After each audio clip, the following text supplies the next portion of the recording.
Career success platform channel पर सभी भावी अध्यापक एवं अध्यापिकाओं का स्वागत है। आज की क्लास में हम पर्यावरण अध्ययन के most important accepted question cover करेंगे एक्स्ट्रा फैक्ट में डिटेलिंग के साथ।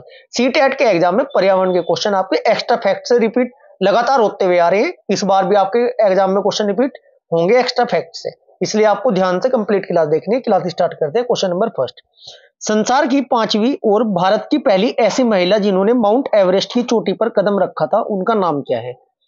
पहले क्वेश्चन का आपका राइट आंसर है option number first, Bachendri Pal. अब बछेंद्री पाल से आपके एक्स्ट्रा फैक्ट से आपको डिटेल पता होनी चाहिए। बछेंद्री पाल जो है 23 मई 1984 को, कब?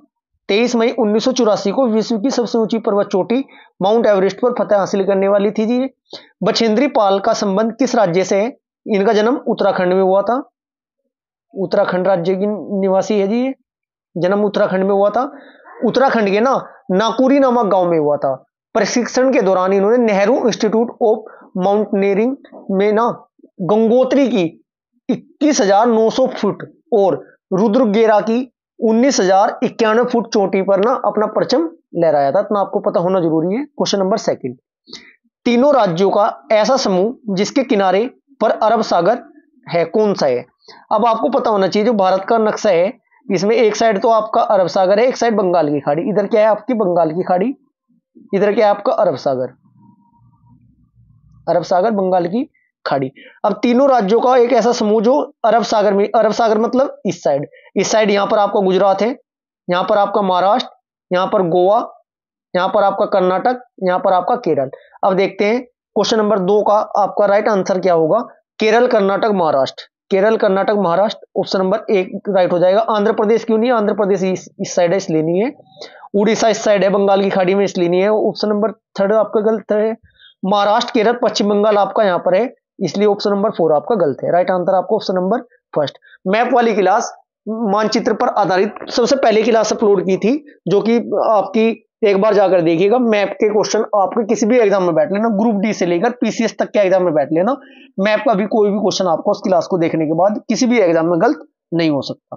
Next question, question number 3, Madgaon से नागरकोइल के बीच की दूरी लगभग 1134 किलोमीटर है। यदि इस दूरी को कोई रेलगाड़ी 21 घंटे में तय करती है तो इन दोनों शहरों के रेलवे स्टेशनों के बीच की रेलगाड़ी की औसत चाल मीटर प्रति सेकंड में क्या होगी? ऐसे क्वेश्चन लगातार पूछे गए हैं जो मैथ के होते हैं और पर्यावरण अध्ययन के अंतर्गत पूछे जाते हैं। सबसे पहले आपको पता होना चाहिए चाल बराबर क्या होता है? दूरी बटे समय। दूरी कितनी है? 1134 किलोमीटर। कितने घंटे में तय कर रही है? 21 में, बटे 21 कर दो। जब आप क्या करोगे 1134 को 21 से काटोगे, स्पीड निकल कर आएगी आपकी 54 किलोमीटर प्रति घंटा। अब आपको ध्यान देने वाली बात क्या है, 54 किलोमीटर आपका ऑप्शन में भी है 54 किलोमीटर प्रति घंटा, लेकिन यदि आपने ऑप्शन नंबर 4 लगा दिया आपका गलत हो जाएगा। क्यों हो जाएगा? मीटर पर सेकंड में बताना है, ये तो 54 किलोमीटर प्रति घंटा है। अब मीटर पर सेकंड में कन्वर्ट करने के लिए 54 को क्या करोगे? 54 गुना 5/18, 18 तिया 54, 5 तिया 15, 15 मीटर पर सेकंड। यदि मीटर पर सेकंड में पूछेगा तो 15 मीटर पर सेकंड ऑप्शन नंबर 1 लगाना है। किलोमीटर प्रति घंटा में पूछता तो 54 किलोमीटर प्रति घंटा, इसका आप आंसर लगा सकते थे। राइट आंसर है इस वाले क्वेश्चन का option number first. Next question, question number 4, एक ऐसा नाच जिसमें जमीन पर बांस की डंडी लेकर दो लोगों की जोड़ी आमने सामने बैठती है, ढोल की ताल पर डंडियों को जमीन पर पीटते हैं और ताल के अनुसार डंडियों के बीच लोग एक कतार में खड़े होकर कूदते हैं और नाचते हैं। इस नाच का नाम, उस राज्य का नाम जहां के लोग इस नाचते हैं, क्रम से क्या होगा? भाई ऐसे थ्योरेटिकल में क्वेश्चन पूछेगा, लेंथी क्वेश्चन पूछेगा, लेकिन है वो बिल्कुल नॉर्मल। इसका मतलब आपका क्या है, ये आपका एक नृत्य का क्वेश्चन है। आपका नृत्य का क्वेश्चन पूछना चाह रहे हैं कि ऐसा नाच कहां पर नाचा जाता है। इसका आपका राइट आंसर हो जाएगा ऑप्शन नंबर 3, चेराओ नृत्य होता है, जो कि आपका मिजोरम का है। तोरंग नृत्य कहां का है? ये भी आपका मिजोरम का है। ऑप्शन नंबर 3 राइट आंसर हो जाएगा चेराओ नृत्य, मिजोरम। ठीक है जी। इस नृत्य में बांस नृत्य के रूप में भी जाना जाता है। डायरेक्ट पूछा जा सकता है किस नृत्य को बांस नृत्य के रूप में जाना जाता है? चेराओ नृत्य है आपका, किस राज्य का है? मिजोरम का।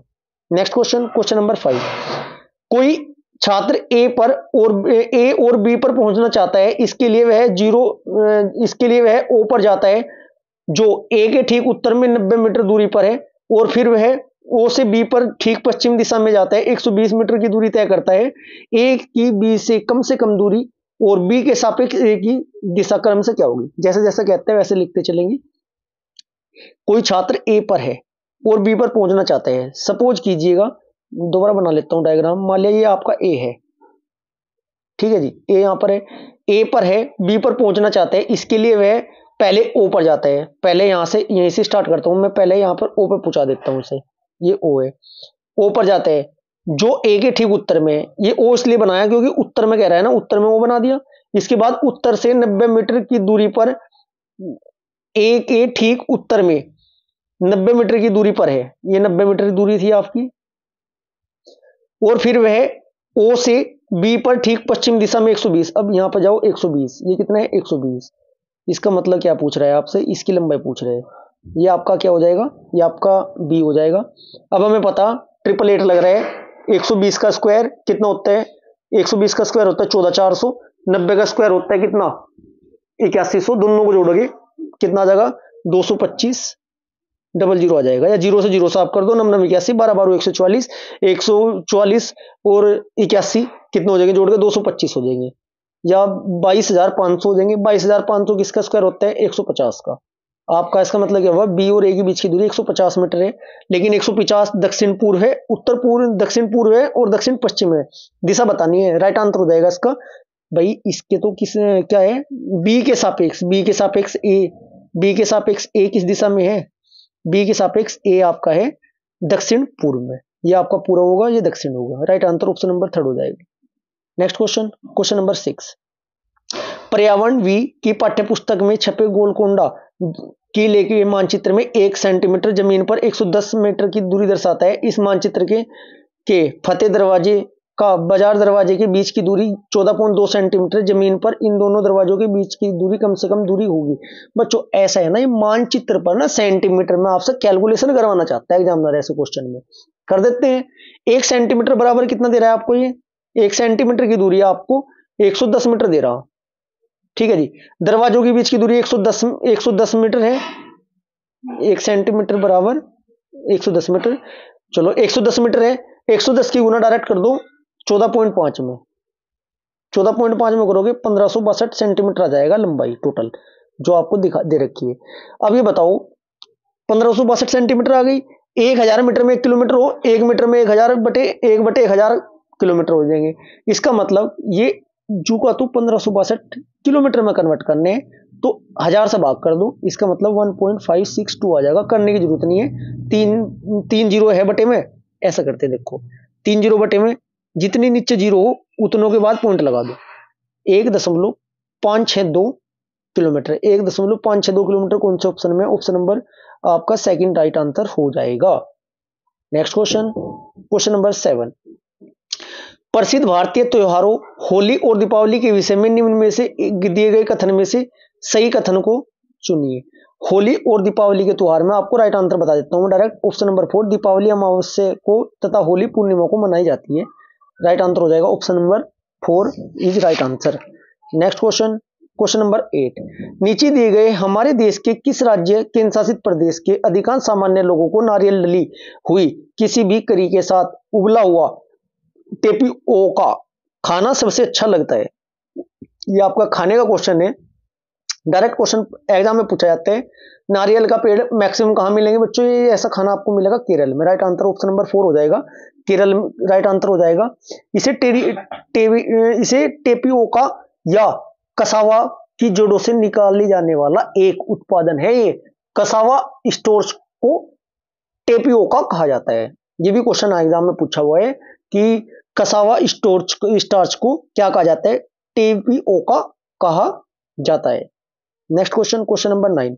मानव पोषण के संदर्भ में स्वांगीकरण का अर्थ है। क्वेश्चन नंबर आपका 9 का मैं डायरेक्ट राइट आंसर बताऊंगा।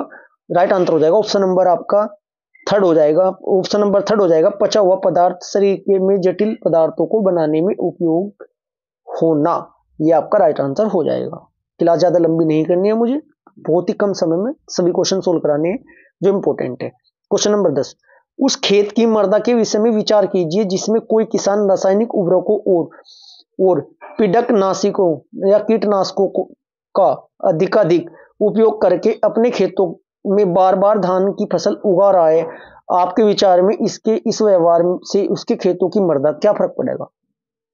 देखो इतना आपको सभी को पता है, बार बार यदि एक ही फसल उगाएंगे तो पैदावार बहुत ज्यादा क्या होगी, कम हो जाएगी पैदावार।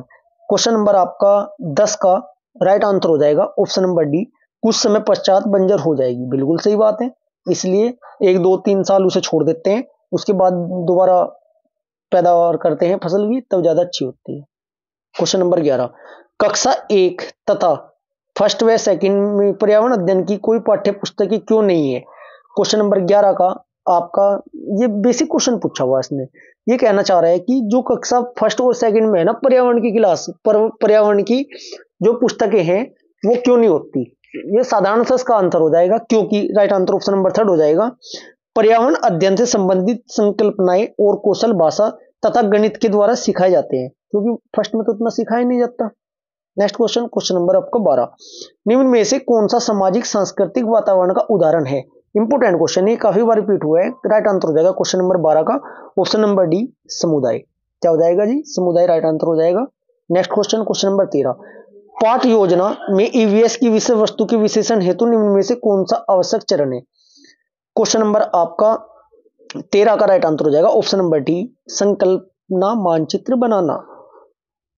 सामग्री का उद्देश्य का गठन करना बच्चों, इसमें पढ़ाई जाने वाली पाठ का ना शीर्षक, कक्षा, कक्षांश, अवधि, विषय, प्रकरण, दिनांक ये आदि होने चाहिए, शामिल होने चाहिए। क्वेश्चन नंबर 14, प्राथमिक स्तर पर पर्यावरण अध्ययन की थीम 1 नंबर पक्का है जी, ये थीम कर लेना अच्छे से कवर। ये भी पूछा जा सकता है निम्न में से कौन सी थीम है और कौन सी थीम नहीं है। क्वेश्चन नंबर 14 का आपका क्या है क्वेश्चन हमारा, प्राथमिक स्तर पर पर्यावरण अध्ययन की थीम निम्न में से आपकी कौन सी है? इसमें आपको पर्यावरण अध्ययन की इसमें आपको थीम बतानी है। चलो मैं सभी बता देता हूँ, राइट आंसर हो जाएगा ऑप्शन नंबर फर्स्ट, जल। अब मैं बता देता हूँ, पर्यावरण स्तर पर ना पर्यावरण अध्ययन की 6 थीम दी गई है। पहली थीम जो है, लिखता नहीं क्योंकि लिखूंगा समय ज्यादा लगेगा, डायरेक्ट बोल देता हूँ।